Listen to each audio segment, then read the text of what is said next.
What is going on, everyone, and welcome back to the channel. Guys, today we're going to be modifying the car a little, you might say.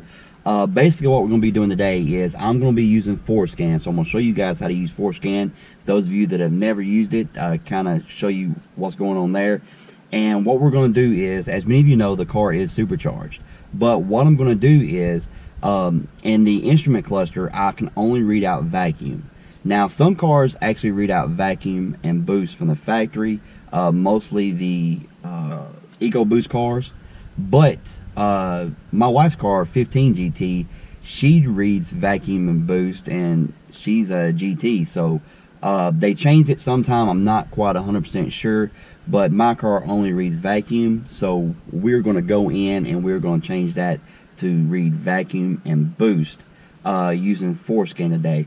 So basically how we do that is we just go in and change the as-built data just a little in the instrument cluster, and it actually activates the vacuum boost instead of just the vacuum. Okay guys, I've already got the software opened up. It's the ForScan software. You can just go to, I'll put a link in the description for the ForScan website. You can go and download this software. Then I'm going to connect to the vehicle. Now you notice it says initially key to the on position, and I've already done that. It says HS/MS CAN switch on ELM 327 if available. Now I am not using an ELM 327 simply because I have access to VCMMs and stuff like that, which can also be used. So that's what I'm using. But if you don't have access to a VCM, VCM2, or VCMM, you can use a ELM 327. So we're going to go over and we're going to press OK. Then it's going to load up. It's going to ask me, yes, I've already made a profile for this car. So we're going to go in and it's going to go through all of its stuff. I have no DTCs. If there was DTCs there would be little yellow exclamation point type deals, triangle, I believe. And it would say that there's a DTC there. Then you could go in and you could read the DTC, see what it was, or erase them, whichever one you wanted to do. So we're going to go in down here to the chip, and we're going to go over, and we're going to go to the IPC, but we're going to go into the as-built format, and then we're going to click the play button. And then it's just telling you that changing configuration is potentially not safe. You know, be careful. Is basically just what it's telling you. So we're going to go in, and as you see, the as-built data is setting all right there. Now, I've actually went to Mustang 6G, and thanks to the guys over there, they have done a lot of work, a lot of research, and actually found where to change the as-built data to activate the vacuum boost gauge. So thanks to them over there.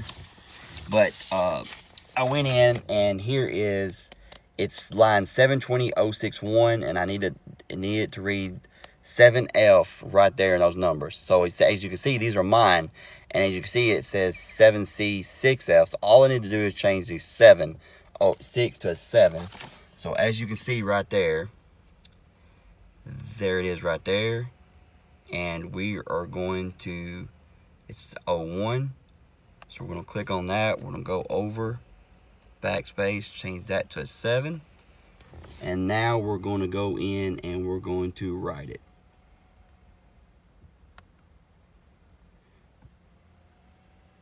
See, it's basically warning me now. The checksum of data entered. It may be a typo if you enter da-da-da-da-da. So we're basically going to go in and continue anyway. Yes. So we're going to see what it does. Worst case scenario is that cycle ignition switch off and on. So we're going to cycle ignition switch off and back on. Worst case scenario, I have to put it back, and we have to figure out what's going on with this. So once I did that, I'm going to press OK. Alright guys, one thing I want to show you guys, I did this earlier, but if you do not have access to as-built data like I do, you want to, when you first bring up all of your as-built data before you want to make any changes, it will have all your stock stuff sitting right here. You basically want to go down here and you want to hit save all. and then just create a name and just Mustang 1 is what I'm gonna do, and then you click OK, and then basically that's going to save all your as-built data. So if you ever wanted to go in and you wanted to restore it back to stock, you just go hit load all, and then you'd go in and you would click on this right here, and then you would click OK, and then load all the as-built data in, and then you would go down into write all, and then click on that, and then it would all be changed back to stock. So if you made a mistake, if something started acting funny, you just go back in, you put it all back to stock, and then that saves you from having any kind of issues down the road, and then having to contact somebody that actually would be able to get you the as-built data for your car. The program went in, so now as you can see it's 7C7F instead of 7C6F. So we're going to go in and see if that actually changed in the gauge. So we're going to go over here, back over here. We're going to go to gauge mode. And as you can see, there's voltage, but there's not a vacuum boost. Let's go see if it moved it anywhere else. Boom, there it is, guys. It used to be down below, but now it's sitting up here by my air-fuel ratio, and that's actually the same place it sits on my wife's car. So we're going to click on it, and it does read. It reads 30 inches of vacuum and 30 psi of boost. So as you can see, guys, that did work. So now we're going to start the car up, and it is reading vacuum. Alright guys, so we are going to get on it just a little. Like I said, I'm on street tire, so I can't let it loose in it, but we're going to get on it enough just to see exactly how accurate this thing is.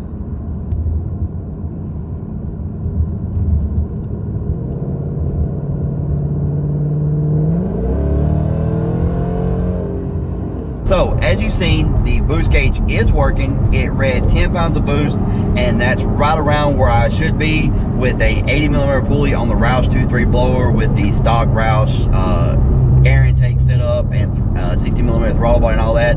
You know, it's usually 10 pounds of boost is right around where the car sits with 80mm pulley. So, I will be eventually using a manual gauge to verify. But for me, I do not like a lot of extra gauges in the car if I don't need them. You can use the FORScan for several things in the car. It's pretty neat.